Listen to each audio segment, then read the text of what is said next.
Olá, muito boa tarde. São 75 anos da comunidade ecuménica de Taizé, fundada pelo irmão Roger, que nasceu há 100 anos e que faleceu há 10.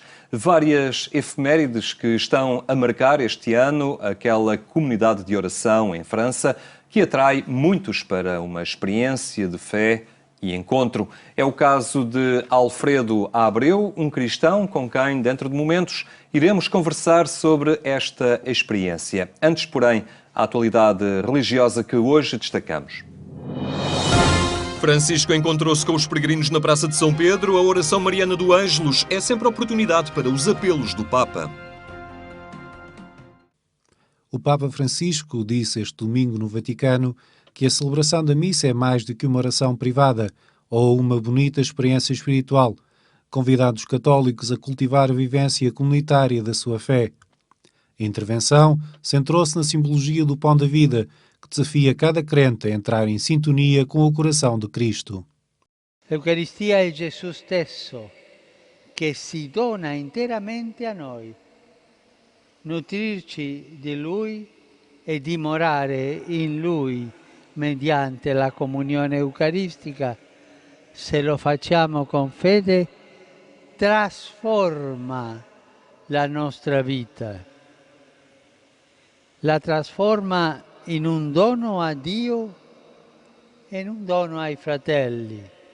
Nutrirci di quel pane significa entrare in sintonia con il cuore di Cristo, assimilare le sue scelte, i suoi pensieri, i suoi comportamenti. Significa entrare in un dinamismo di amore e diventare persone di pace, persone di perdono, di riconciliazione, di condivisione solidale. Já no dia 15 de agosto, pela primeira vez em mais de 60 anos, o Papa presidiu a oração do Ângelus desde a janela mais famosa do mundo, a do apartamento pontifício no Vaticano, perante milhares de pessoas reunidas na Praça de São Pedro. Francisco começou por rezar à Virgem Maria para que ajude os cristãos a imitar o seu exemplo de fé. La fede è il cuore di tutta la storia di Maria. Lei è la credente, la grande credente. Lei sa e lo dice che nella storia pesa la violenza dei prepotenti, l'orgoglio dei ricchi, la tracotanza dei superbi. Tuttavia Maria crede e proclama che Dio non lascia soli i suoi figli, umili e poveri, ma li soccorre con misericordia, con premura, rovesciando i potenti dai loro troni, disperdendo gli orgogliosi nelle trame del loro cuore. E questa è la fede della nostra madre, questa è la fede di Maria. Na solenidade da Assunção, dia santo no calendário católico e feriado em muitos países, incluindo Portugal, Francisco saudou todos os peregrinos que se reuniram na Praça de São Pedro. O Papa evocou depois as vítimas das explosões na área industrial da cidade chinesa Tianjin, no norte do país, que provocaram pelo menos 56 mortos e mais de 700 feridos. Formamos um só corpo foi o tema da peregrinação de agosto ao Santuário de Fátima, dedicada aos imigrantes. A peregrinação dos dias 12 e 13 de agosto ao Santuário de Fátima teve este ano como tema Formamos um só corpo. Integra-se na Semana Nacional das Migrações, que apelou ao acolhimento de migrantes e refugiados, tendo a Igreja Católica Portuguesa já mostrado esta disponibilidade. No tempo dos regressados da África, foram 600.000, abriram-se casas, seminários, casas que acolheram refugiados durante muito tempo, até eles depois puderem sistematizar a sua vida. Portanto, penso que a Igreja estará aberta para isso e fará todo o esforço. Às vezes há casas ligadas a congregações religiosas que precisam de ser de um novo rumo. Poderão ter se tiverem esta capacidade de acolhimento, muito bem. Daí a importância também de sensibilizar não só as comunidades cristãs, porque poderão estas casas precisar de voluntários. A Obra Católica recebeu alguns um e-mail de cidadãos preocupados com esta vinda e que por eles nós não acolheríamos, porque acham que os refugiados vêm viver à conta do Estado. O bispo de Leiria, Fátima, alertou também que a Europa não pode ignorar a tragédia humanitária dos migrantes e refugiados, que não são números e inimigos a abater. A Europa não pode ficar a olhar para o lado, ignorando esta tragédia humanitária, que, se não tem uma resposta, destrói os fundamentos que estão na base do humanismo europeu e da própria União Europeia. E a Europa, neste sentido, deve aprender também, mesmo dos países países muito mais pobres que estão a acolher os migrantes e refugiados, como seja, por exemplo, a Jordânia e o Kurdistão iraquiano. Eles são, de facto, porta-vozes da desigualdade social que existe, dos conflitos, das perseguições, da pobreza. Eles denunciam tudo isto, é verdade. E a Igreja, em diferentes partes do mundo, nas suas diferentes estruturas, através dos diferentes carismas, está no terreno a socorrer, a alimentar, a vestir, a dar esta primeira assistência. A peregrinação internacional de 12 e 13 de agosto teve como tema Formamos um Só Corpo, que destaca a cultura do encontro da Igreja Católica através de vários apelos concretos. Insistir bem nesta interligação entre Igreja e dimensão migrante. Países pobres dão-nos exemplo de generosidade que nós, União Europeia, não conhecemos. Não conhecemos. E estamos, de facto, a fazer muros ou de betão armado, ou de cimento, pois claro, ou mentais, que podem ser muito perigosos. E se, no dizer do nosso Fernando Pessoa, a Europa ainda é a cabeça do mundo, então parece que esta cabeça que está a se isolar do corpo. Igreja Sem Fronteiras, somos um só corpo, é olhar para cada um de nós, para as nossas comunidades, para aquilo que nos impede de ir ao encontro do outro, seja pessoalmente, seja comunitariamente, seja nacionalmente. Na conferência de imprensa, o reitor do Santuário de Fátima informou ainda que uma das imagens peregrinas de Nossa Senhora de Fátima vai estar em Damasco, na Síria, de 7 a 9 de setembro. E agora vamos até ao litoral, à descoberta dos lugares de Deus, à beira do oceano. Na costa sul, em pleno Algarve, também não faltam exemplos de fé edificados à beira-mar. No concelho de Silves, município de Lagoa, encontramos a Vila de Porches. É aí, sobranceira ao mar, que se ergue a ermida de Nossa Senhora da Rocha. As suas origens não são claras e perdem-se entre a história e a lenda. Não sabemos bem, pois quem é que terá construído. Há quem atribua até esta construção ao nosso rei Dom Dinis, fala-se realmente, digamos, terá sido ele. O caso é que esta ermida tem, aqui nós vemos duas partes bem distintas.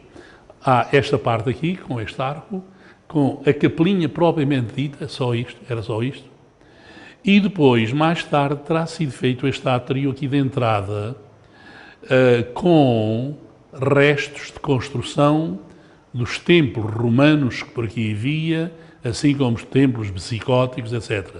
Nós temos ali um capitel, portanto, visigótico, que é realmente, digamos, uma coisa muito característica aqui deste pórticozinho, este átrio que está aqui. Preocupações defensivas, devoção dos navegantes, são fatores que terão estado na origem deste lugar de culto. Normalmente as pessoas atribuem isto, aliás, com muitas capelas que há, dedicadas junto ao mar, enfim, são lendas que há, terá sido realmente, digamos, atribuída a qualquer conflito, qualquer problema marítimo que alguns pescadores aqui tiveram e que depois vieram a construir ou edificar um bocado esta ermida. Enfim, há quem diga até que A Capela da Senhora da Rocha terá sido motivada por uma pequenina imagem que terá sido aqui descoberta nesta fortaleza, enfim, e que depois motivou realmente, digamos, até o nome e a capelinha em si. Dentro da capela o espaço é pequeno e o interior do templo não evidencia grande riqueza ornamental. A simplicidade remete o olhar do peregrino para o altar onde está a imagem da Senhora da Rocha. Esta imagem aparece-nos depois, mais tarde, aparece-nos aqui por volta do século XVIII, em 1711, 1711, há quem diga que já nessa altura esta imagem aparece construída de madeira, enfim, com a imagem do Menino Jesus, digamos, ao lado direito da imagem. Normalmente costuma sempre estar do lado esquerdo, esta está do lado direito, e normalmente é portanto, de construção de madeira e, enfim, com aqueles batidos que tem, e portanto aqui aparece esta imagem, enfim, dedicada a Nossa Senhora da Rocha, muito antiga. Sobre o mar, a Senhora da Rocha é sempre uma invocação presente entre aqueles que sulcam as águas nem sempre calmas. Este ex-voto é sinal dessa devoção. Uma noite trágica a bordo desta embarcação e a fé na Senhora da Rocha que permite o salvamento. Os pescadores, enfim, sempre viram, digamos, aqui neste promontório, nesta capelinha dedicada a Nossa Senhora, digamos como que um auxílio particular para si. E daí veio a sua devoção a Nossa Senhora da Rocha, que por sua vez, enfim, se propagou para as pessoas que aqui vinham em tempos sempre a celebrar a festa da Senhora da Rocha, que foi sempre celebrada no primeiro domingo de agosto. A Senhora da Rocha no alto do seu promontório, a olhar o mar e atenta àqueles que nele navegam.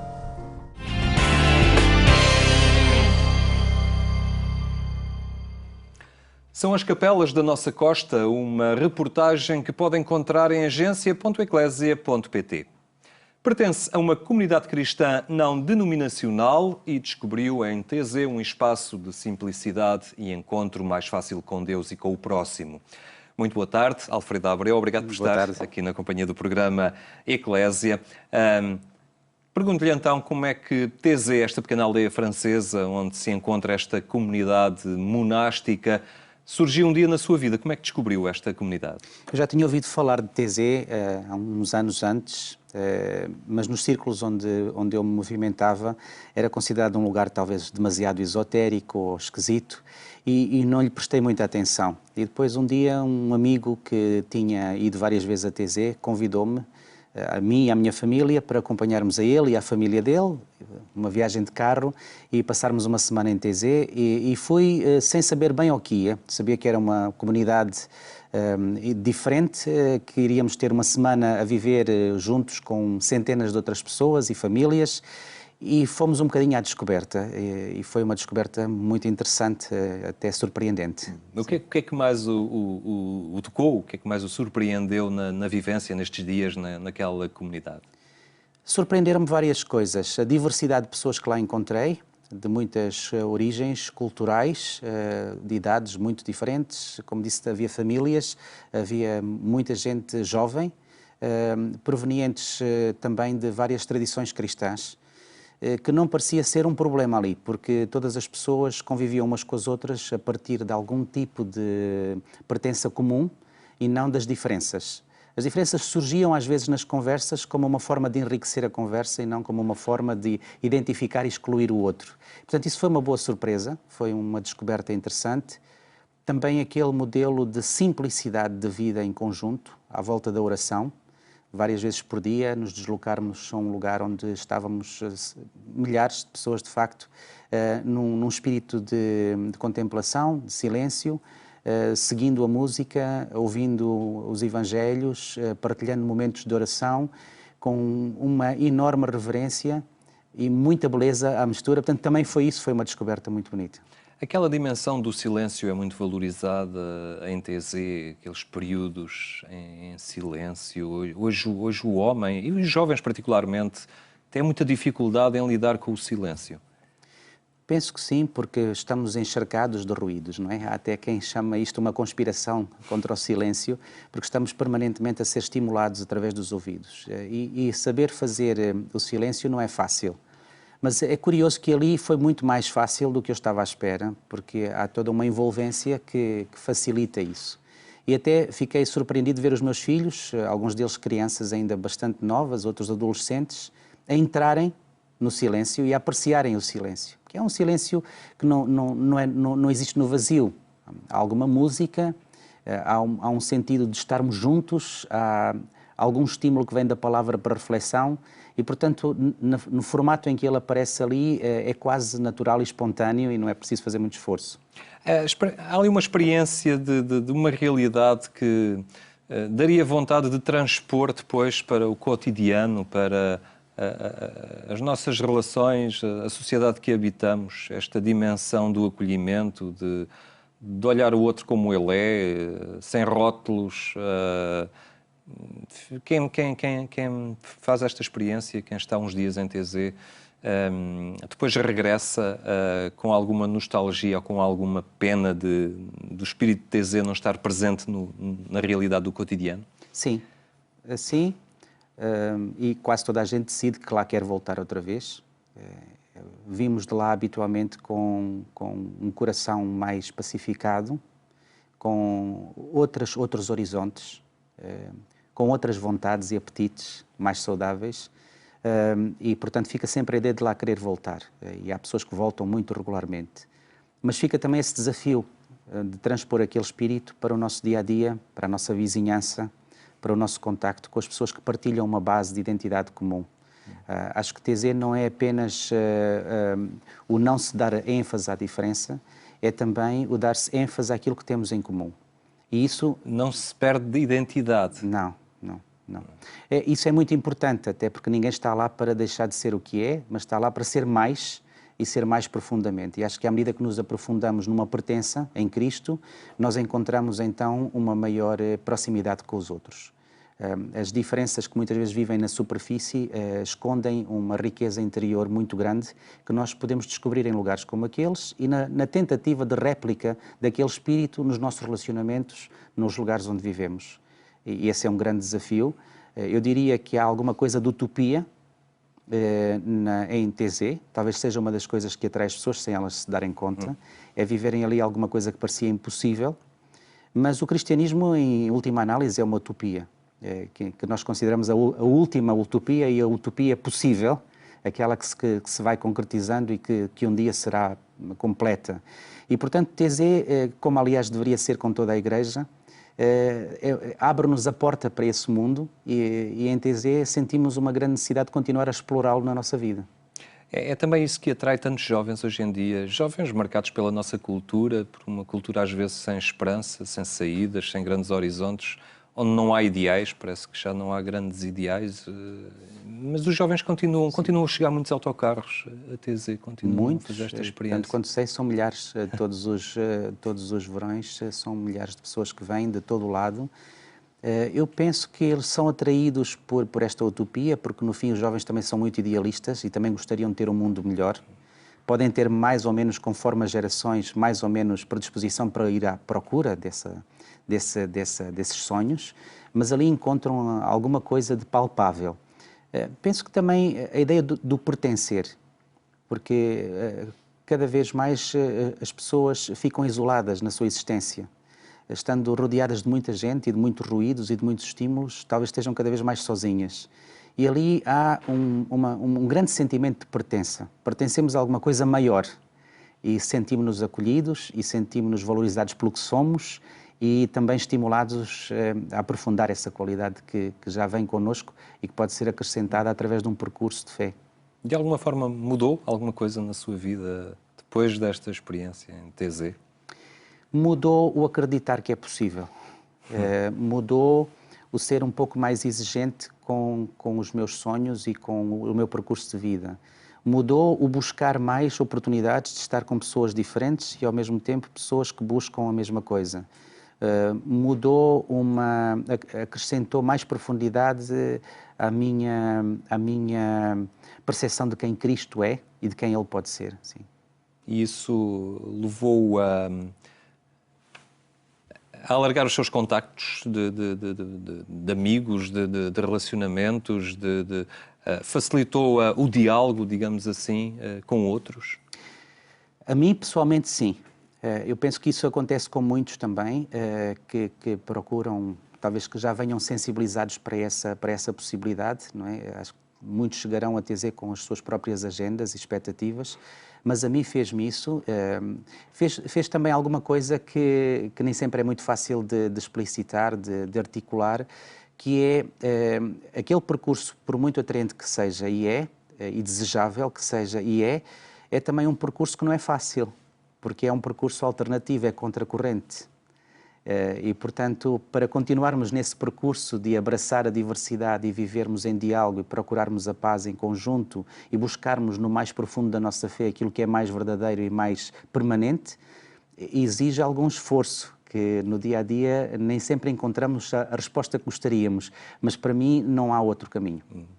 Muito bem, Alfredo Abreu, muito obrigado por ter partilhado connosco aqui no programa Eclésia a sua percepção, ao fim, da riqueza que se experimenta nesta comunidade TZ. Obrigado pela sua presença. A comunidade de TZ a cativar crentes de diversas sensibilidades e a sublinhar o espírito de unidade. Resta lembrar que mais logo, pelas 22h45, na Antena 1, pode acompanhar a edição rádio do programa Eclésia. Tenha então uma muito boa tarde. Até amanhã, se Deus quiser.